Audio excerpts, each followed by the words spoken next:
Go, Andy, go, Andy, go, Andy, go, Andy, go. Yay! What's up, y'all? Hope you're doing well. Hope you're doing good. Thank you so much for taking time out of your day to check out another video on my channel. I really do appreciate it. I appreciate you checking out any of my previous videos, and I appreciate you checking out this video. I want to preface this video by first saying I believe in being a spiritual person, being a faith-based person. That is not to say there's anything wrong with being a more religious person, because I do pray, I do believe in God, the Christian God, but I've always considered myself a more spiritual and faith-based person. The reason why I'm prefacing this video with that statement is because what I wanted to talk about, something came up in somebody's story that I follow on Instagram, and they were like, you really need to check out this movie, everybody should watch this movie. And so I clicked on the video discussing this movie, and the first thing that they said was, Hollywood doesn't want you to see this movie. When I saw that, I immediately clicked out of the video. I didn't turn the sound on the video. I immediately clicked out of the video. Because whenever I see someone say, Hollywood doesn't want you to see this movie, and they do it in a serious tone, for me, it doesn't make me want to see the movie. It just makes me want to be like, oh, okay, and keep it moving. And another reason why I clicked out is because the particular movie they're talking about is a movie called Nefarious. And this movie was kind of like a hot topic for a minute. I don't think it really stayed in the news cycle for a long time. But a lot of people were talking about this movie because originally people thought that it was a horror movie. It was being kind of billed as this horror movie, advertised as this horror movie, and it turned out that wasn't what it was. And I saw a video talking about it, because again, I haven't seen this movie. I don't plan on seeing the movie. It was basically advertised as this horror movie, but it was a movie from the same guy who did God's Not Dead, I believe. And this was a faith-based horror movie. And the little bits that I saw, the premise is this atheist lawyer or somebody goes to talk to this guy in prison, and he is a demon or something like that. They basically hit all these talking points of why this is that and that is this and all this sort of stuff, and they attack the woke, they attack Hollywood and all this other stuff, which, hey, I understand. And I've made plenty of videos about it, talking about it. I won't harp on it too much, but a lot of these people that use woke are using it incorrectly. The term that they really want to use is progressive. Use progressive instead of woke, because you guys are not using woke correctly. That's my opinion. I've stated that opinion, and it is what it is. But anyways, that's the gist of the movie. And one of the reviews that I saw basically said this movie was extremely preachy. The same way that a lot of the left-leaning movies that are being made are preachy, this movie is preachy. It has bullet points, and it hits those bullet points, it hits those talking points, and it makes sure to highlight those talking points as a message. Another reason why I don't think I would ever watch this movie is I think that part of some of the issues with a lot of these faith-based movies is they attack. They attack without looking in. And that's not to say Hollywood in general. Hollywood has its issues. Hollywood has a lot of issues. Hollywood has a very dark side. I talked about it in a previous video, in which the way in which things are looked at in Hollywood and people are built up in certain ways, and then there's consequences that come from that. But Hollywood has a dark side. But I do think to a certain degree, Hollywood turns the lens on itself, and it does it, it does it to get its cool points back, or to kind of get in people's good graces, and it doesn't always tell the full story. But Hollywood does turn the lens on itself. I think a lot of these religious movies don't turn the lens on themselves. And I say that because, and I'm trying not to offend, but I still think it needs to be said. If you look at the way in which a lot of American spirituality was built up, it comes across as a lot of these, not all, but a lot of these very popular ministers and prophets and bishops and everything like that, it almost seems like they've taken so much from, and again, sorry, it seems like they've taken so much from pimp culture and cult culture. Hey, I'm not saying all of them do this. I'm not saying all of them are guilty, but it seems like that is a very big thing. Again, I don't watch many religious movies, faith-based movies, but it doesn't seem like they turn the lens on themselves too much.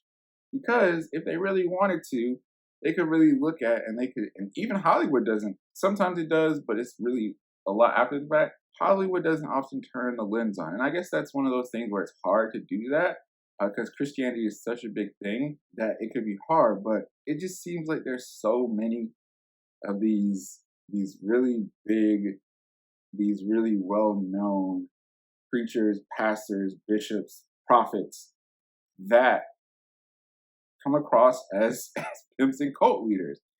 And something that I was looking at that I thought was really interesting, and I'm pretty sure a lot of people knew this, but I just thought it was interesting, is it's interesting how Jim Jones, not the rapper, but Jim Jones was always billed as a cult leader. And he definitely was, but he was also a religious leader as well. Jim Jones was a pastor. And I think certain parts of that is always, it's either that kind of part can sometimes seem like it's downplayed or it's left out or it's not talked about. But he was a pastor, a preacher. I just think it's interesting how that happens and how that works.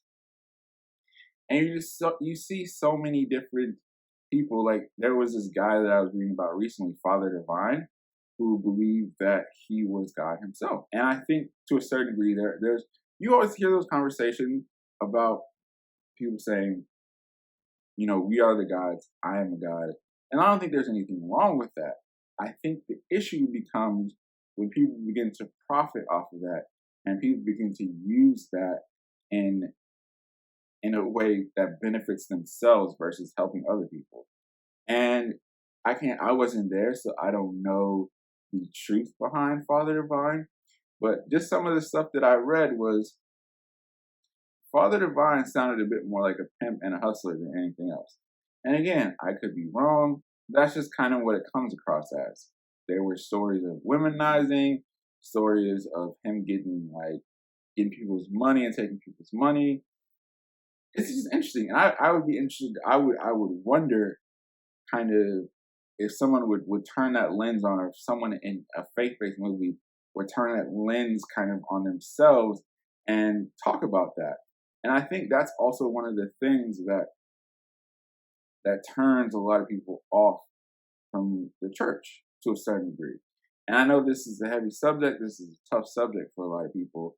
But again, going back to it, I think sometimes there's that belief, and from what I'm seeing with this Nefarious movie, there's that belief that you are greater, or because you look at something in a certain way, that you are greater than everyone else. When a lot of times you're in the same boat as a lot of people, you're listening to people that are in the same boat as a lot of people. You're blinded by it. You're not even really looking at it. Because another example, and I didn't really read much into this guy, but his name it's kind of funny. His name was, they called him Daddy Grace or Sweet Daddy Grace. He was another, and again, things may have changed. Maybe it's different now, but a lot of times it doesn't seem like it's different. But his name was Sweet Daddy Grace. That sounds like a pimp name to me.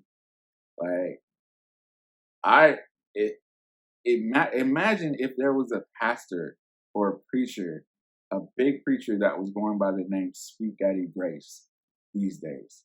Can you imagine how people would react to that and how people would interpret that? They'd be like, oh yeah, that's a pimp. That is a pimp. And I mean, we see these false prophets and these bad preachers nowadays. And again, Hollywood often shines its light on them, but a lot of these faith-based movies don't. And maybe if these faith-based movies did it, we get a better interpretation, or we get a better understanding. Another prime example is and I'm blanking on the name of it, but that's that Sterling K. Brown and Regina Hall movie that came out not too long ago. Well, it wasn't a good movie. Regina Hall deserves more credit for what she did in that movie. And again, part of that is because that was a short film that they turned into a longer film that should have stayed a short film. But anyways, I think if more faith-based movies, and maybe they're out there, but if there were more faith-based movies that kind of turned the lens on themselves and kind of took that route, I think I'd be willing to watch more faith-based movies because I think it's a bit of a hypocrisy. There's some hypocrisy, and it sounds like with this Nefarious movie, it sounds like there's a lot of hypocrisy. And as much as they say, like I said, as much as they say these left-leaning movies are preachy, that sounds like a really preachy movie. I just wanted to say that real quick, just kind of talk about that. And what are your thoughts? Have you seen Nefarious? Do you plan on seeing Nefarious? Hollywood is Hollywood. But do you think that faith-based movies should kind of take a look at themselves sometimes and say, hey, as dark as Hollywood is, a lot of times the church and religious people can be dark as well. Maybe we need to look at that and kind of see what's going on with that. Or is it just, it is what it is. It's blase. I really appreciate you just taking time to check out this video. Feel free to check out more videos on my channel if you like this one. Feel free to share and like and comment. And I really just appreciate any support that I've been getting recently. Again, I'm truly appreciative. I know I say that every video, but I want to continue to say that. I want to continue to let you guys know that I do appreciate any support that I'm giving. Whether you subscribe or you're just watching, I really do appreciate you guys. Thank you, and I hope you continue to have a great day.